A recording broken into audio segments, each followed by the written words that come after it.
The book of the prophet Isaiah. Isaiah lived in Jerusalem in the latter half of Israel's kingdom period, and he spoke on God's behalf to the leaders of Jerusalem and Judah. He spoke, first of all, a message of God's judgment. He warned Israel's corrupt leaders that their rebellion against their covenant with God would come at a cost, that God was going to use the great empires of Assyria and after them Babylon to judge Jerusalem if they persisted in idolatry and oppression of the poor. But that announcement was combined with a message of hope. Isaiah believed deeply that God would one day fulfill all of his covenant promises, that he would send a king from David's line to establish God's kingdom, remember 2 Samuel 7, that he would lead Israel in obedience to all of the laws of the covenant made at Mount Sinai, remember Exodus chapter 19. And all of this was so that God's blessing and salvation would flow outward to all of the nations, like God promised to Abraham in Genesis chapter 12. And it's this hope that compelled Isaiah to speak out against the corruption and idolatry of Israel in his day.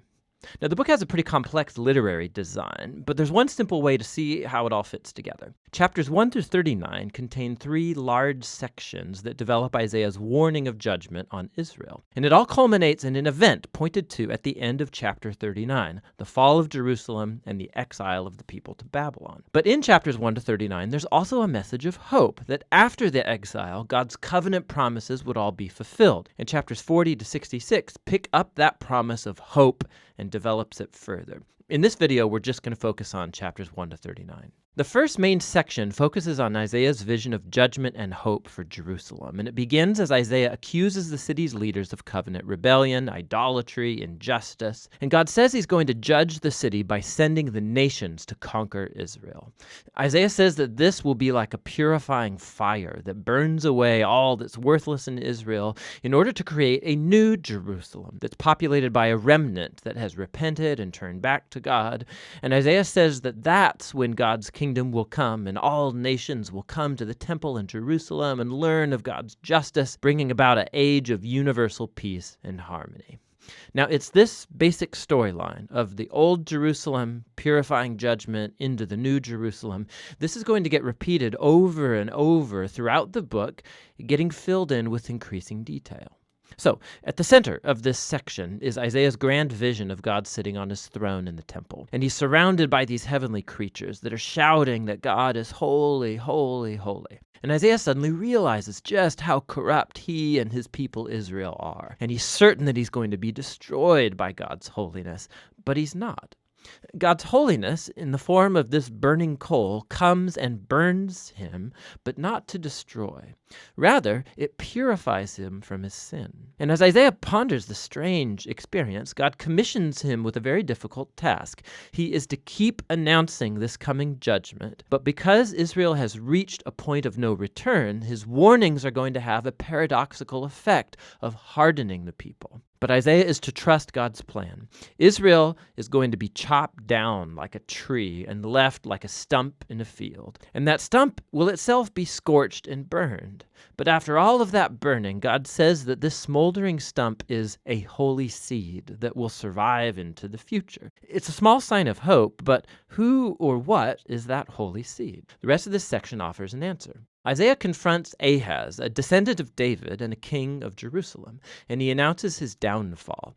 God says that it's the great empire of Assyria who will first chop Israel down and devastate the land, but there's hope. Because of God's promise to David, he's going to send after this destruction a new king named Emmanuel, which means God with us. And Emmanuel's kingdom is going to set God's people free from violent, oppressive empires. And Isaiah describes this coming king as a small shoot of new growth that will emerge from the old stump of David's family. It's this king that's the holy seed from chapter 6. And the king is going to be empowered by God's Spirit to rule over a new Jerusalem and bring justice for the poor, and all nations will look to this messianic king for guidance. His kingdom will transform all creation, bringing peace. Now, you finish chapters 1 through 12 with a pretty good understanding of Isaiah's message of judgment and hope.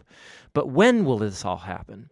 Isaiah saw another empire arising after Assyria, and that's Babylon, who would also attack Jerusalem and actually succeed in destroying it. And that brings us into the next sections of the book. So first, we have a large collection of poems that explore God's judgment and hope for the nations. We learn, first of all, of the fall of Babylon and Israel's neighbors. Isaiah could see that Assyria's world power would one day be replaced by the empire of Babylon, a nation even more destructive and arrogant. Babylon's kings claimed that they were higher than all other gods, and so God vows to bring Babylon down. And not only Babylon. Isaiah goes on to list Israel's neighbors, accusing them all of the same kind of pride and injustice, and he predicts their ultimate ruin. But remember, for Isaiah, God's judgment is never the final word for Israel or the nations. And that leads into the next section with a series of poems that tell a tale of two cities. There's the lofty city that has exalted itself above God and become corrupt and unjust. This city is an archetype of rebellious humanity, and it's described with language that's all borrowed from Isaiah's earlier descriptions of Jerusalem and Assyria and Babylon, all put together. This city is destined for ruin, and one day is going to be replaced by the New Jerusalem, where God reigns as king over a redeemed humanity from all nations, and there's no more death or suffering. These chapters are the climax to this section, and it shows how Isaiah's message pointed far beyond his own day. It was a message for all who are waiting for God to bring his justice on violent, oppressive kingdoms and bring his kingdom of justice and peace and healing love. The following section returns the focus to the rise and fall of Jerusalem. And first we find a whole bunch of poems where Isaiah accuses Jerusalem's leaders for turning to Egypt for military protection against Assyria. He knows this will backfire, and Isaiah says that only trust in their God and repentance can save Israel now, which gets illustrated by the following story about the rise of Hezekiah, king of Jerusalem. Just as Isaiah predicted, the Assyrian armies come and try to attack the city, and so Hezekiah humbles himself before God, and he prays for divine deliverance, and the city is miraculously saved overnight. But Hezekiah's rise is immediately followed by his fall. So he hosts a delegation from Babylon, and he tries to impress them by showing everything in Jerusalem's treasury and temple and palaces. It's clearly an effort to make another political alliance for protection. Isaiah hears about this, and he confronts Hezekiah for his foolishness. He predicts that this ally will one day betray him and return as an enemy to conquer Jerusalem. And we know from 2 Kings chapters 24 and 25 that Isaiah was right. Over 100 years later, Babylon would turn on Jerusalem, come and destroy the city, its temple, and carry the Israelites away to exile in Babylon. And so all of Isaiah's warnings of divine judgment in chapters 1 to 39 lead up to this moment. He's shown to be a true prophet because it all came to pass like he said.